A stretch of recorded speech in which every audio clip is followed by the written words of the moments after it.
Ya, Anak Lorong Makassar masih di podcast Anak Lorong Makassar dan masih membahas terkait dengan Makassar Target Adipura 2023 bersama dengan Pak Ferdi. Pak, tadi sebelum jeda kita sempat membahas terkait dengan mobil Tangkasaki. Seperti itu, Pak ya. Selain mobil Tangkasaki yang setiap hari ini Pak mengangkut sampah, apakah ada gerakan atau program lain yang dicanangkan oleh pemerintah Kota Makassar, Pak, untuk menangani sampah, misalnya bersih laut ataupun kanal? Karena kan sampah tidak hanya di darat saja, Pak, ada di laut juga, ada di kanal, Pak Ferdi. Ya, saya kira yang menjadi tupoksi Dinas Lingkungan Hidup ya, tetap kami bekerja secara menyeluruh untuk melakukan penanganan sampah ya. Kalau di daerah-daerah pesisir, daerah kepulauan, tahun ini kami menganggarkan penjemputan sampah, ya. Jadi meskipun masyarakat berada di wilayah pesisir yang tinggal di pulau-pulau, misalnya Pulau Kodingareng, Pulau Barang Lompok, itu dilakukan pembinaan agar tidak membuang sampah di pinggir-pinggir pantai, tetap dikumpulkan sampahnya dan kami menjemput. Ada anggaran khusus untuk penjemputan sampah. Di samping juga itu, tahun ini juga kami akan melakukan pembangunan gedung TPS 3R untuk model penanganan dan pengolahan manajemen pengolahan sampah. Di TPS 3R nantinya kita sediakan fasilitas sampah basah, sampah kering, dan bagaimana mengolah sampah itu melakukan proses daur ulang sampah. Ya. Sampah dari pulau dibawa kemana, Pak? Sampah dari pulau itu yang sifatnya residu dan tidak bisa lagi dilakukan daur ulang itu dibawa ke TPA, ya. Yang masih bisa dimanfaatkan itu dibawa ke bank sampah. Nanti ada vendor yang setiap datang mengkalkulasi kira-kira jenis sampah apa sekian volumenya, dilakukan penimbangan dan ada harga khususnya, ya. Yang sudah ditentukan sekian harganya dan vendor itu melakukan transaksi di lokasi bank sampah induk, dan rata-rata transaksi di bank sampah induk setiap harinya kurang lebih 4 sampai 5 ton, ya. Dari semua jenis sampah, bahkan untuk jenis sampah dari bahan baku minyak yang tidak dimanfaatkan itu juga dikumpulkan dan dibeli, dan ada vendor-vendor khusus yang dapat memanfaatkan minyak-minyak bekas menjadi minyak jelantah, ya. Dan biasanya kita kirim ke Surabaya untuk prosesnya. Kalau untuk di kanal, Pak, kalau kita lihat kan ya.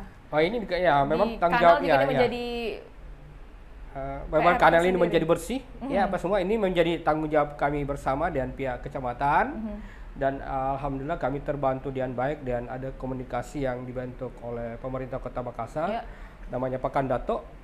Ya, pengawas Satgas Pengawas Anti Kotor yang memberikan laporan ada wilayah-wilayah tertentu yang kanalnya tersumbat, ada drainase yang penuh dengan volume sampah.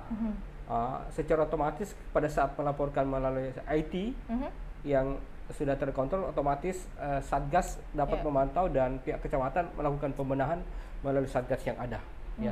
Dan diharapkan semua jenis-jenis sampah yang diambil itu dikumpulkan dan langsung bagi sampah-sampah yang tidak bisa dipisahkan itu dibawa ke armada Tangkasaki dan muaranya ke TPA. Pak, tadi menyinggung sedikit terkait dengan pengolahan sampah plastik seperti itu, Pak. Untuk di Makassar ini sendiri, Pak, ada nggak sih, Pak, program untuk meminimalisir penggunaan plastik, Pak, di Kota Makassar? Ya, saya kira sudah ada aturan yang jelas yang dikeluarkan pemerintah Kota Makassar kepada perusahaan-perusahaan, baik Indomaret atau perusahaan-perusahaan lain, minimarket, ya, untuk bagi konsumen yang ingin menggunakan plastik itu sifatnya berbayar, ya. Dan ada opsi-opsi lain juga yang disosialisasikan untuk tidak memanfaatkan plastik menjadi sebuah tempat bungkusan pada saat berbelanja, ya. Diharapkan bahwa masyarakat sudah bisa membawa kantong-kantong yang bisa dimanfaatkan sifatnya jangka panjang, ya. Dan itu aturan-aturan itu sudah lama dianjurkan oleh pemerintah Kota Makassar. Cuma yang diharapkan adalah masifnya aturan-aturan seperti itu, yang betul-betul ada kesadaran dari masyarakat yang ada dan kontrol penuh dari pihak pemerintah maupun pihak perusahaan-perusahaan sendiri yang menyediakan fasilitas penjualan kepada konsumen. Nah, itu harus terinterkoneksi semua. Ada aturannya yang diterapkan oleh pemerintah, pemindahan pengawasan pemerintah, kesadaran dari masyarakat maupun dari pihak swasta bagaimana ikut terlibat memfasilitasi sehingga penggunaan plastik itu diminimalkan, ya. Kalau perlu tidak ada sama sekali. Ya, itu yang diharapkan. Baik, Pak, saya kembali ke Makassar Target Adipura 2023. Pak, sejauh ini Pak, apakah Dinas Lingkungan Hidup sendiri ini sudah melakukan evaluasi per triwulan terkait dengan progres untuk meraih Adipura, Pak? Ya, saya kira Dinas Lingkungan Hidup sebagai koordinator utama dari penilaian Adipura, bukan lagi progres per triwulan, ya. Saya sendiri melakukan evaluasi per hari. Per hari ya, Pak? Kami sudah membuat semacam tim gugus tugas task force, ya. Siapa yang akan melakukan evaluasi terhadap indikator penilaian di tingkat sekolah, indikator penilaian di taman kota, indikator penilaian di hutan kota, di sekolah, di pasar, dan tempat-tempat lain yang menjadi bobot penilaian, melaporkan progresnya. Ya. Jika ada hal-hal yang kurang dan melibatkan koordinasi dengan stakeholder, dilakukan koordinasi komunikasi cepatnya dan sudah harus muncul problem solvingnya, ya.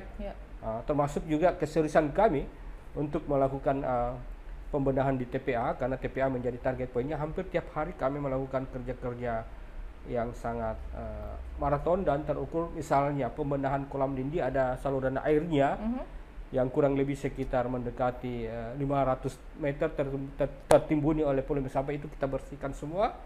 Dan kolam dindi kita campur ekoenzim untuk menghidupkan mikroorganisme bakteri yang bisa mengurai zat-zat yang berbahaya sebelum dibuang ke lingkungan, ya, menjadi bersih dan bagus. Yang kemudian kontrol penanganan sampah ini kita harapkan menjadi sanitary landfill. Itu kita harus lihat progresnya setiap hari sehingga bobot-bobot yang ditentukan menjadi prasyarat penilaian Adipura bisa kita capai. Bukan lagi per triwulan, Pak, hampir tiap hari. Tiap hari, Pak. Tiap hari. Yang paling bermasalah apa, Pak? Memang di TPA. TPA. Ya, dan rata-rata sering dengar keluhan masyarakat nggak sih, Pak? Hampir. Ya, bahkan saya sendiri melalui konferensi pers saya memohon maaf kepada masyarakat atas bau yang menyengat, tapi itulah solusi terakhir yang kami lakukan untuk membuka akses jalan, memanfaatkan potensi alternatif pembuangan sampah yang masih tersedia sekitar 6-10 hektar di bagian belakang. Memang akses jalan ini tertutup oleh timbunan sampah pada saat hujan, longsor. Jadi timbunan sampah yang kurang lebih 20-30 meter itu kita buka kembali pasti menimbulkan gas metan. Dan saya memohon maaf yang sangat besar. Terkait dengan bau menyengat itu mungkin boleh dijelaskan kepada Nalorongna Makassar itu karena apa sih sebenarnya, Ya, ini Pak? gas metan, ya, gas metan yang ya. tadi, ya. Tapi ya seminggu lalu kita lakukan penyemprotan ekoenzim. Kurang lebih sekitar 16.000 liter ekoenzim kita semprotkan ke TPA untuk meminimalisir potensi bau, ya. Ekoenzim ini dapat menguraikan bakteri-bakteri yang ada di dalamnya, sehingga potensi bau menyengat dapat dikurangi dampaknya, ya. Dan insya Allah kami akan lakukan lagi penyemprotan ekoenzim sampai 2-3 kali sehingga dampak bau yang menyengat ini yang hasil dari buangan sampah ini bisa dikurangi. Itu rata-rata baunya itu dari gas metan yang ada. Gas metan ya. Pak, pernah terpikir nggak sih Pak dari pemerintah Kota Makassar sendiri untuk mungkin memindahkan lokasi TPA ke tempat yang mungkin lebih jauh dari pemukiman padat penduduk? Kalau di Kota Makassar sendiri sudah tidak ada lagi tempat. Ada komunikasi mungkin dengan Kabupaten Goa ataupun Maros, Pak? Hampir agak susah karena masing-masing pemerintah kabupaten itu juga memiliki permasalahan di tingkat penanganan dengan pemerintah sampah. Provinsi? Tetap kita upayakan, tapi solusi yang terbaik adalah kita menunggu PSL ini bisa terlaksana. Dan PSL ini sudah masuk 5 konsorsium per hari kemarin, dan 1,5 bulan 3 konsorsium lagi, dan insya Allah bulan 7 on the track, insya Allah pembenahan sampah sekitar 1,5 tahun sudah bisa terlaksana dan tertata dengan baik. Iya. Ya. Pak Ferdi, terkait dengan PSL, pengolahan sampah menjadi energi listrik. Ya. Ya Pak ya. Gambaran Bapak seberapa efektif nantinya PSL ini sendiri, Pak? Saya kira sangat bagus karena sampah-sampah yang ada di TPA akan dikelola menjadi energi terbarukan, menjadi energi listrik, dan dapat mengurai bobot volume sampah 1.000 ton per hari, ya, yang kemudian memanfaatkan teknologi yang ramah lingkungan, tidak mencemari lingkungan. Jadi mulai dari proses awalnya, proses pembakaran sampai residu sampai hasil akhir dari proses pembakaran, bahkan debunya sendiri itu bisa diproses ulang dan bermanfaat bagi lingkungan. Ya. Dan saya lihat hampir semua negara-negara di dunia ini yang sadar terhadap pengolahan sampah, melakukan proses pembakaran sampah menjadi energi terbarukan, itu adalah solusi terakhir, dan penanganannya sangat ramah lingkungan. Ya. Berarti bulan Juli, Pak ya? Kita harapkan. Rencananya. Dari sisi administrasi bulan Juli, saya kira operasionalnya mudah-mudahan tidak lewat dari 1 tahun. Kalau mungkin lewat dari 1 tahun, ada pembenahan teknis karena proses rekonstruksi, proses konstruksi teknologi yang masuk, bagaimana penanganan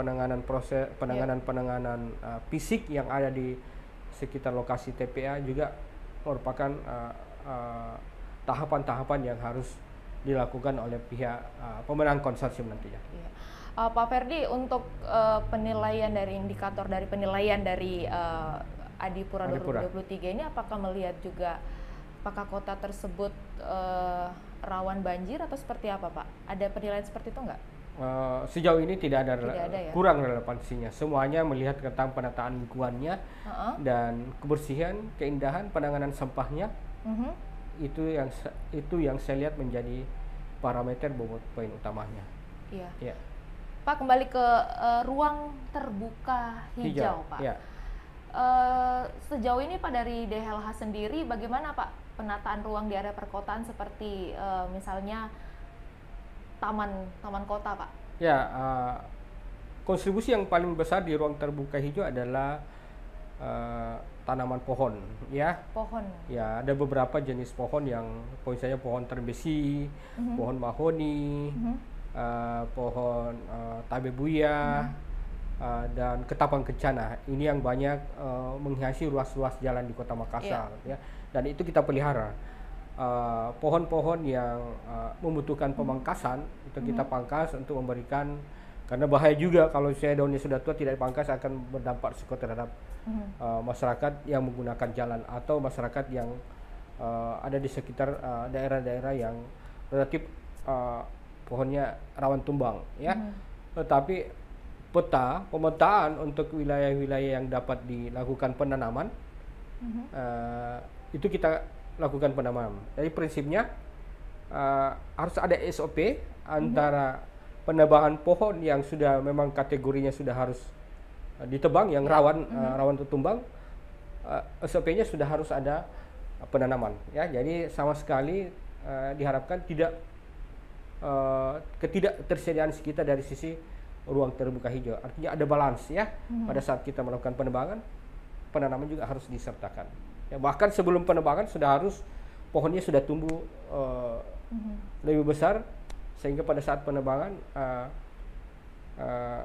penggunaan untuk ruang terbuka hijau bisa ditata dengan baik. Artinya pemanfaatan ruang terbuka hijau bisa ditata untuk menjadi paru-paru udara yang sehat di Kota Makassar. Sudah cukup tidak sih Pak ruang terbuka hijau ini di Makassar? Belum, konsumsinya ya? masih rendah. Target dari Kementerian Lingkungan Hidup minimal 20% untuk kota. 20%. Ya. Sekarang ada berapa persen? Ada kurang lebih hampir mendekati 11%. Ya. 11%. Tapi target kita ditekankan kepada ruang terbuka hijau, konsen kita kepada pihak swasta. Ya. Dalam hal ini pengembang, bagaimana dia memikirkan ruang terbuka hijau. Maka di pembahasan AMDAL tersebut, persyaratan untuk kepemilikan ruang terbuka hijau minimal 20% dari AMDAL itu harus disediakan, ya. Pemerintah kota tidak memberikan persetujuan lingkungannya sebelum ada kejelasan tentang ruang terbuka hijau. Yang kemudian space-space yang ada di Kota Makassar yang masih tersedia itu kita tanami pohon ketapang kencana, dan itu kita intensifkan. Ya. Jadi terus berupaya untuk melakukan penanaman pohon seperti itu, Pak ya? Ya harus, ya karena Kota Makassar ini akan menjadi panas, tidak ada solusi pernapasan yang baik kalau tanpa dukungan ruang terbuka hijau. Oke, baik Pak. Pak Ferdi, kita masih akan membahas lebih jauh lagi terkait dengan Makassar Target Adipura 2023, namun kita harus jeda dulu ya Pak Ferdi. Pemirsa, kami akan kembali sesaat lagi.